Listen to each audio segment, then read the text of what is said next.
Towards the end of Part 3 of the True Reportory, we found fresh supplies arriving with a new governor to take command. Whereas the previous governor had been a knight, referenced as Sir Thomas Gates, the replacement is a lord, as in from the House of Lords, Baron De La Warre, who is not only the largest investor in the Virginia Company, but also the man for whom, not so coincidentally, the Delaware River, the Delaware Bay, and the state eventually got their names. This brings a significant reset to their situation, as the strength of the company defending Jamestown is significantly bolstered. With Part 4 of the True Reportory, the company in Jamestown finally has enough food to survive, making them less dependent on trade with the Native American population. Part 4 carries the tale yet one more month forward in this brave new world, from June 10th to July 15th, 1610, as they turn their attention to pushing back at the Native American population. This story is, of course, told from the perspective of the colonizers, and we may be sure that the natives would describe these incidents in an entirely different manner.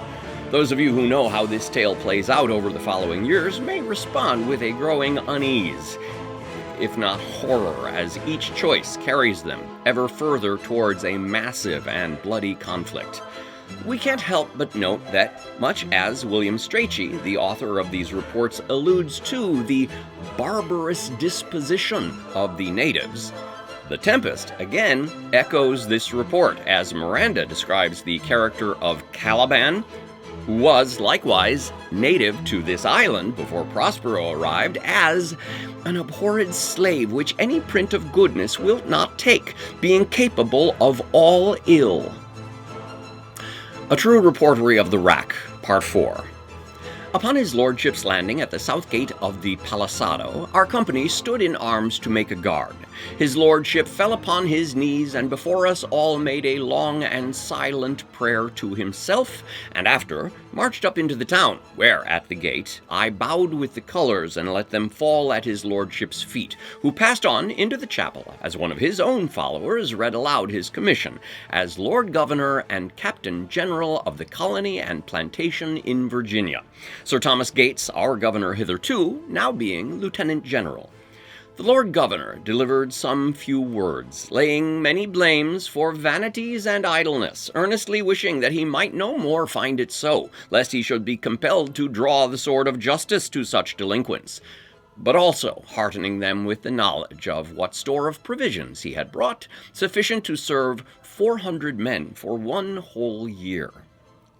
The 12th of June, the Lord Governor gave places of office to divers captains and gentlemen, including Sir Thomas Gates, Lieutenant General, Sir George Somers, Admiral, Captain Christopher Newport, Vice Admiral, and myself, William Stachey, Esquire, as Secretary and Recorder.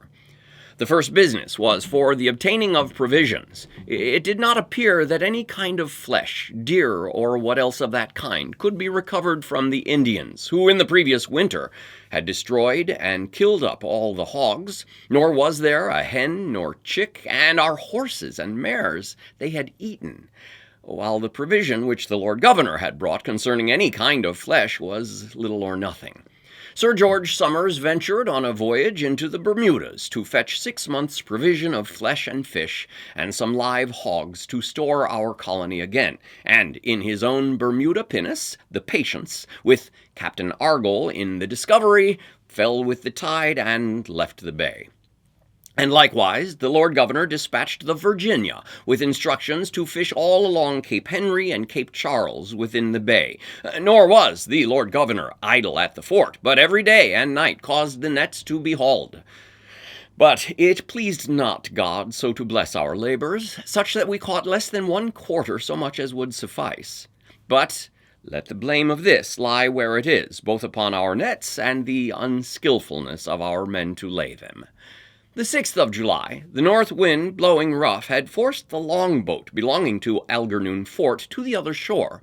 One of the men made over to recover it, but when the wind drove him up onto the strand, certain Indians seized the poor fellow and led him up into the woods and sacrificed him. This troubled the lieutenant governor, who well perceived how little a fair and noble entreaty works upon a barbarous disposition, and therefore in some measure purposed to be revenged. 3 days later, he and his forces set upon a town of theirs, and had soon taken it without loss or hurt of any of his men.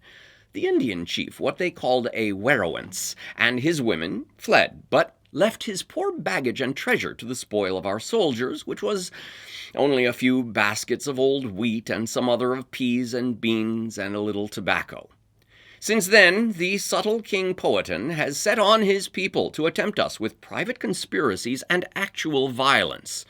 Our Lord Governor sent an embassy, informing Powhatan of these practices and outrage, yet flattering him with the assumption that these mischiefs were not contrived by him, but were rather the acts of his worst and most unruly people, and that he, being so great and wise a king, should give a universal order to his subjects that it be no more so. Withal, he willed the messengers to demand that Powhatan either punish or send unto his lordship such of his people who had killed 4 of our men, and to return such men of ours as he had detained. And with those conditions performed, the Lord Governor would enter friendship with him as a friend to King James and his subjects. Unto all of this, Powhatan returned no other answer but that either we should depart his country, or confine ourselves to Jamestown only, or otherwise he would give command to his people to kill us, and furthermore forewarning our messengers not to return any more unless they brought him a coach and 3 horses. For he had understood by those Indians brought back from a visit to England how such was the state of great werowances and lords in England to ride and visit other great men. After this, Powhatan sent sometimes 2, sometimes 3, unto our fort to observe our watch and guard, and come up to our palisado gates, supposing the government now was as fantastical and negligent as in former times. A great number of them would lie in ambush, in which manner they killed many of our men. 2 of these natives at length being apprehended, with one a notable villain, the Lord Governor determined his right hand be struck off, and sent him away with a message to Powhatan that unless he returned those Englishmen detained, not only would the other prisoner die, but all such of his savages should run the same course. In addition, the Lord Governor would set fire to their cornfields, towns, and villages suddenly and without further warning. What this will work with him we know not as of yet, for this was but yesterday, and today are our ships to set sail for England, which ships will deliver these papers, along with their freight of cedar, black walnut, and iron ore. And on this 15th day of July, in the blessing, Captain Adams takes his leave, now bound for England. And thus, right noble lady, once more this true reportory, I hope, hath raised this famous business from infamy, and shall redeem such stains and losses under which she hath suffered. May the true story once be but seen, or her shadow made lively by a skilful workman, which here, bungerly as I am, I have presumed, however inelegantly, in these papers to present unto your ladyship. So this ends the reporting of William Stachey's True Reportory, and yet the tale is not quite complete. Some other pen, seemingly writing with the collective voice of the Virginia Corporation, will take up the story at the other end, as this news gets back to England with an epilogue of sorts that introduces more detail of events that seem to span a year or 2 after this chapter concludes. The Virginia Company was an ongoing concern, and in spite of the many shipments of men and supplies that crossed over the Atlantic, and in light of the seeming disasters that were reported back, those who had invested so much in their survival would need to decide whether or not to keep spending the money to keep all of those ships coming over. The ultimate decision may seem obvious to us now, but this was truly a moment in which this whole process of colonization might well have been given over as a fruitless waste of money. It is this very reportory and the subsequent testimony of Sir Thomas Gates in the next, our final chapter of this tale, which will ultimately turn this seemingly hopeless tide of events. I'll be back with that epilogue next week. Please hit like and subscribe below to be sure not to miss it or any of my various explainers about Shakespeare, his plays, and their performance. You can check out full breakneck performances of Shakespeare's work at breakneckshakespeare.com or book me to bring an event to your school or theater at timmooneyRep.com. See you on the stage.